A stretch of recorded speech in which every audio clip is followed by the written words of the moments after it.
हाम्रो ओम प्रकाशजीले चाहिँ के भन्नुभयो भन्दाखेरि सुदन सर एक्ज्याक्ट वर्ड म संविधानविद मलाई यसको एक्सपर्टिज छ मलाई संविधानको हरेक धारा थाहा छ र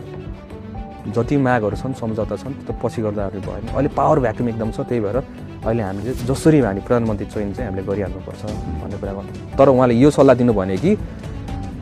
यसको सरकारको चाहिँ चुनाव हुन्छ म्यान्डेट तपाईँको माग पुरा गर्ने हुँदैन जेनजीको माग पुरा गर्ने हुँदैन परिवर्तनको माग पुरा गर्ने चाहिँ हुँदैन भनेर उहाँले यो सल्लाह चाहिँ दिनु भएन उहाँले भन्नु पर्थ्यो नि त